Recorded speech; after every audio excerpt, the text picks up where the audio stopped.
On nearly 75,000 farms across Ohio, over 100,000 farmers go to work every morning.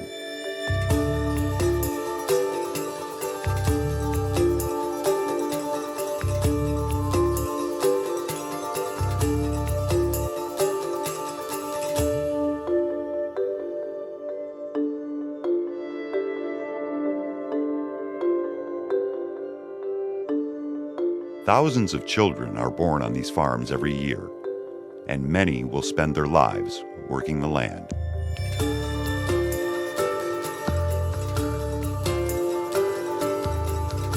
To tell their whole story from beginning to end, we found 5 farmers of different ages on farms of different sizes and tried to capture the everyday things that happen.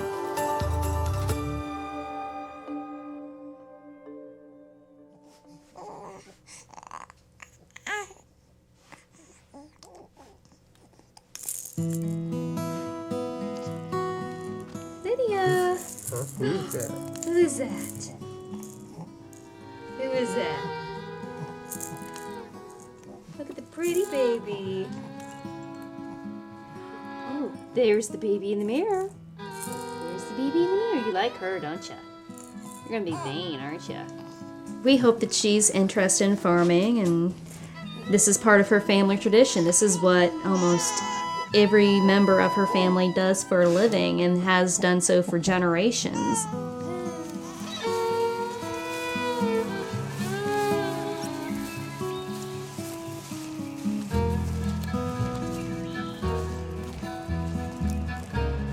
When you're brought up on the farm and that's all you've known your whole life, it's just kind of what you want to do.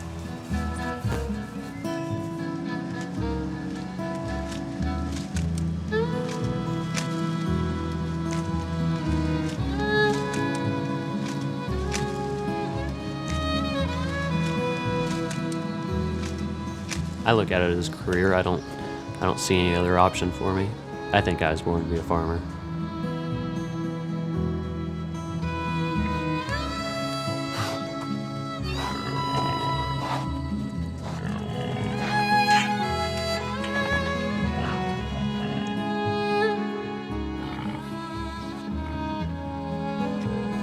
Farmer's the most powerful man on earth, but we just haven't figured it out how to use it yet.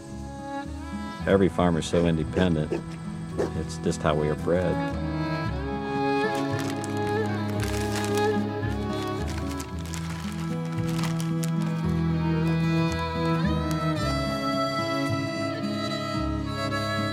I always thought I was a good farmer, but I don't know. I think I was. Spent a lot of time doing it right. I must have been a good farmer. These people are not related, but their lives are all devoted to farming some of Ohio's most common crops on farms in Urbana, St. Paris, Delaware, New Paris, and Plain City. Through 5 different stories, we hope to tell one story, the life of an Ohio farmer.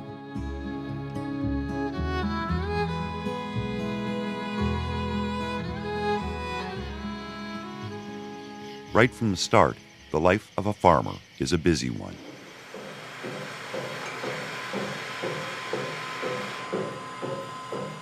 I was 2 or 3 days short of my due date, and I was still working at the dairy. And about 7 o'clock in the morning, I thought I started having contractions. So I was like, well, maybe it isn't. Well, then my water broke, and I decided I better go home now. And so I called Randy up and said, "Are you ready to become a daddy today?" And so she was born by 4:45 that afternoon. Mm-hmm. So we're glad we didn't wait any longer. Being a first child, it's a feeling that you can't really describe.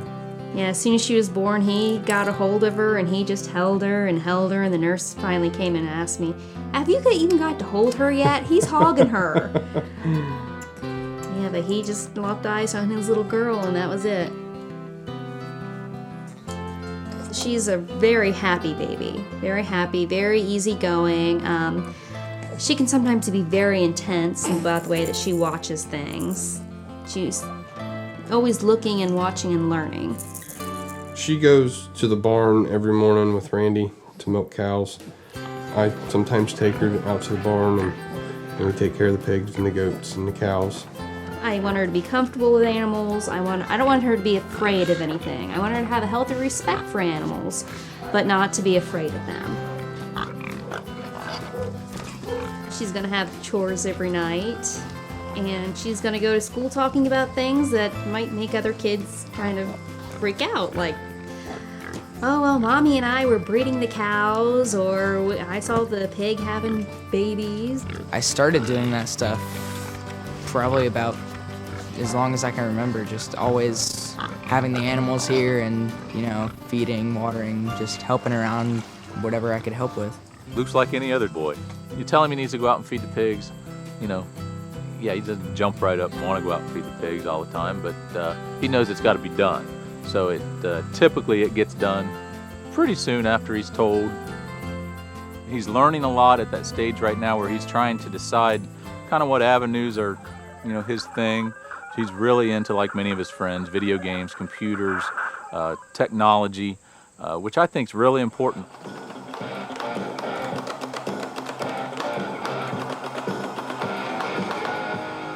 I've always been good at math and stuff, computers, stuff like that. So I think that I'd like to go into agricultural technology somewhere in there, like with the GPS stuff that they have now, do something with that. Farming's a little different than it was, when I was growing up. The machinery's so good. My first combine, it was tougher it wasn't comfortable and it was harder, and well, now it's like riding in a car.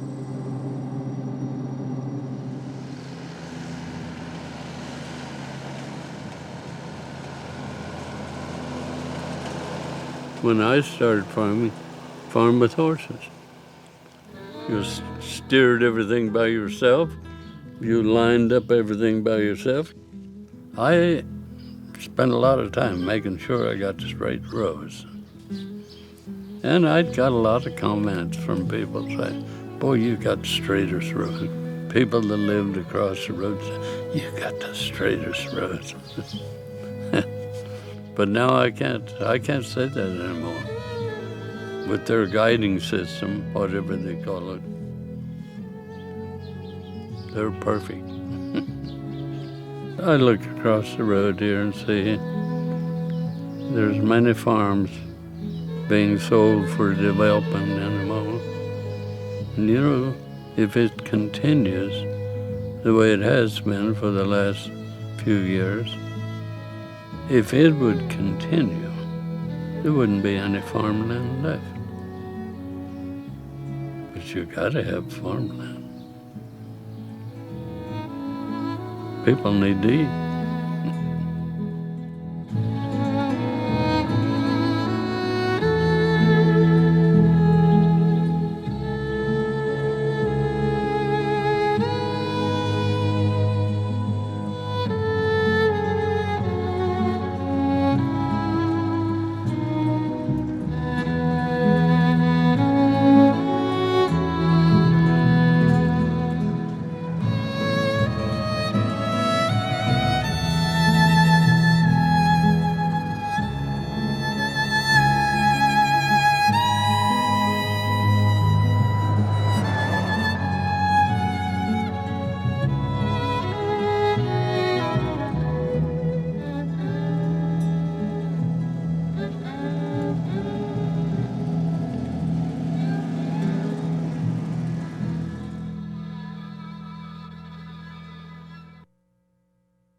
Well, I wake up at 6 o'clock in the morning. That's when I get up. And I don't have to set alarm clock. I just wake up.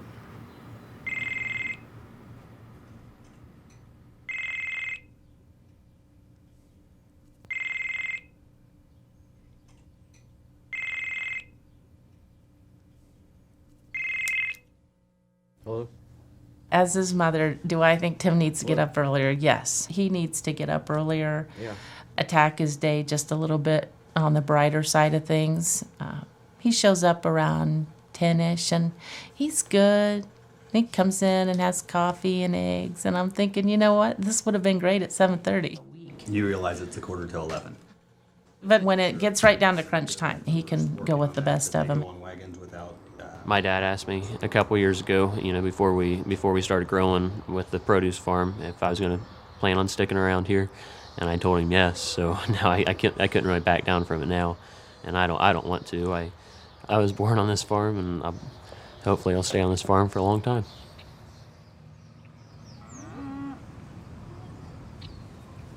She's starting to get a little bit more fun when we take her out to the barn because she's actually noticing things now.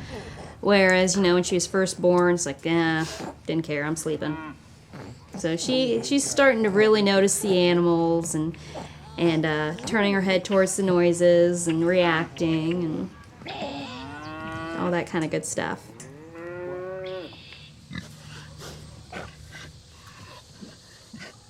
My dad, he bought this place in, I think it was 1951. And so I've been here all my life, and I grew up around him farming. I worked hard. I mean, that's how I was taught. If it was daylight, you worked. That's just the way you did it. You got a lot of work done, but we played and we worked hard. We might have played hard once in a while, but that's okay. I kind of enjoy the freedom more than anything. There's jobs we know we have to have done every day. There's expectations of you every day, but when something comes up that you need to get away for or just want to go hang out with your friends, you usually have the opportunity to go out and do what you need to do. And the freedom's the best part, I think. Right now there are a lot of different things that are pulling his attention to spend his time in other places doing other things. He's still not to that point where he's completely grown up that if there's a job to do, he'll stay until the job's done, but you can definitely see that he would rather be somewhere else during some of those hours. He's a good farmer and he works hard, but I don't think that he understands how much goes into farming. I don't really expect him to at this point, but it's a process of learning and growing, and he'll get there. I see positive things going on, and I think he's going to grow into a very good farmer. I'm sure my priorities will change as I get older. When I begin my own family and the farm is mine someday, I'm sure everything's going to seem a lot more important. You may take a day or so off, but to take a 3-week vacation in the spring or fall, that would never happen. I've been farming all my life. I actually started farming on my own in 1973. Any farmer that's still in farming and is able to pay his bills and buy land, yeah, he's good at farming. You're your own boss. I mean, it's not that lucrative sometimes on money, but I wouldn't traded it for the world. I kind of wish that I went on to school, but when I got to be a junior in high school, I just kind of made my mind up that I was going to farm, and I had all kinds of, I could have went to college for nothing. I had all kinds of scholarship deals, but my dad pretty much told me, he said, well, if you get to college, then it'd be too late to farm, so I just decided to stay home and take care of the family farm. I actually liked school. I was good in school. I never really studied. It was just easy, I thought.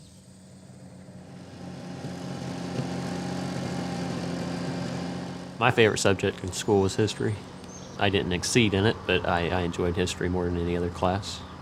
I liked the fact that you could, you read about what happened, before you were alive, and thinking about what everybody else got to live through, and knowing that, as you grow up, you might get to be part of the same things that your kids or grandkids might be reading about in their history books.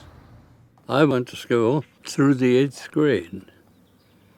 When I graduated from the 8th grade, Dad said, now you stay at home, help me farm. But I will say this, I still don't feel that I was stupid. I learned a lot. I learned a lot in farming. Growing up on a farm is definitely different. You have a lot of responsibilities when you're living on a farm because there's a lot more things on the farm, like all the animals, and when you're up running equipment, there's a lot that can go wrong. I think he's learned that it's not a job, it's more of a way of life. Yeah, it's a very busy, very important job that takes a lot of time, but it's not like you wake up and go 8 to 5 somewhere and you're done with your job and you go do something else. It's kind of constant. I think he's learned that and appreciates that. My dad woke up at 3 o'clock this morning to go combine because he heard it was supposed to rain at like 7 this morning. So he randomly decided to wake up at 3 o'clock and go combine in the dark. It's definitely not a normal 9 to 5 business. You work whenever you can get in. I wouldn't say I'm anywhere near what my dad can do, but I enjoy it, and I'm learning from it every day. And hopefully someday I will be good at farming.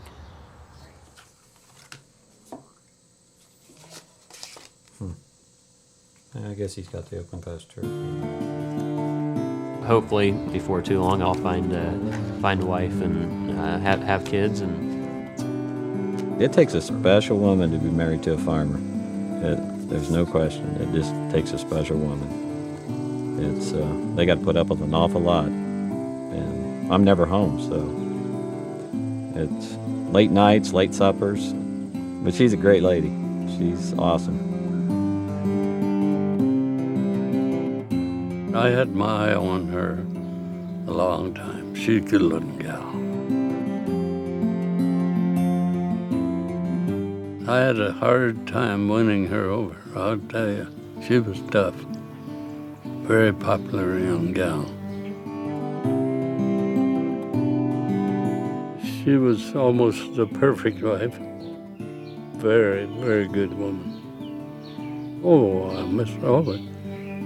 She's been gone, 9 years. But I miss her just like I did the first day.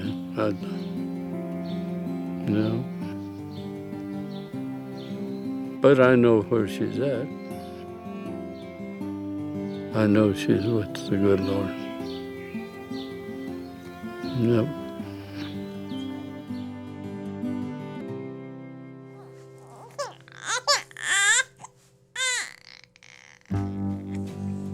We've just wanted children ever since we first got married.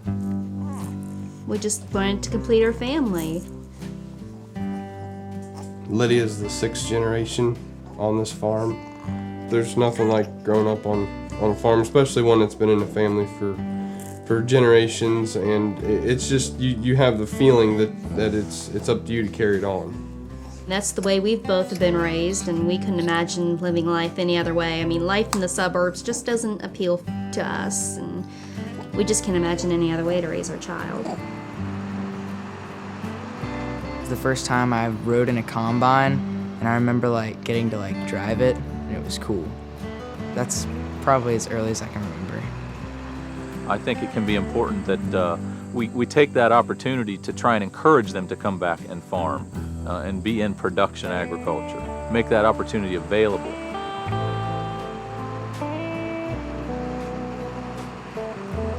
You always worry about the future of the farm, but as long as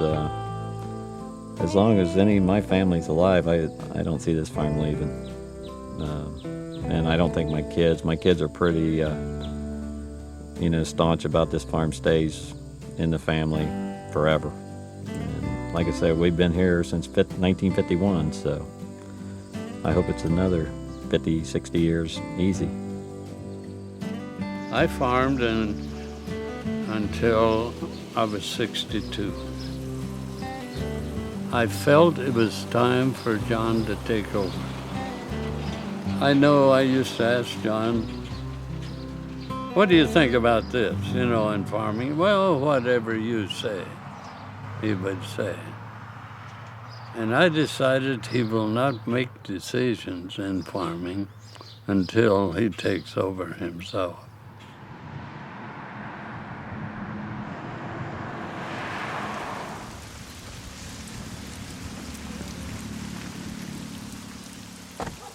My dad's always told me all the farmers, have a second job. I know a lot of farmers around here, they either drive buses or, they have a factory job, or there's just always something they have to fall back on. I work for a crop insurance company in Illinois. I'm a full-time adjuster, but again, it's agriculture related, so it's easy for me. Farming is the heart and soul of the world. I mean, if I can go at 80, I'll be gone. I mean, that's my, I'll probably pass more of it on to my kids, I hope. I would hope she's got a perspective of what farm life is like and can respect where she come from. I hope that she might be on the farm doing this, but no matter what she's doing, I hope that she has a love and a passion for it, and hopefully that's farming, but if it isn't, well, I just hope she understands where she came from, and this is a part of who she is. Hopefully she's got a family of her own, and she's happy doing whatever she's doing. I hope she can look back on her life and appreciate what she's carried on and accomplished, and continue to encourage her kids and grandkids to continue the family tradition. I hope when I'm old that I'll be able to, watch everybody else farm, just take it easy and go out. My grandpa always went to breakfast and stayed caught up on what else was happening in the community. I go to the Dutchman, always up every day at o'clock. Wilma, my sister-in-law, still comes in and eats with me. Always 5 minutes late. Typical woman, No, but she always comes and still eats with me. You don't go up there to eat. Go up there for the fellowship that you have. Yeah. That's where you get your information, the news you get there, and the gossip. Just be kind of nice to be laid back and get to watch everybody else worry about stuff and just enjoy being around.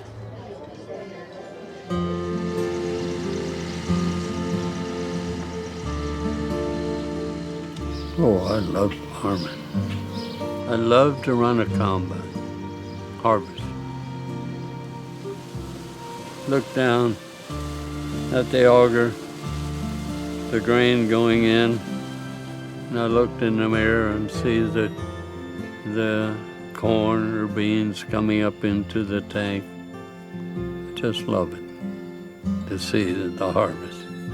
And I always, as a Christian, I would look down and say, thank you, Lord, for the crop.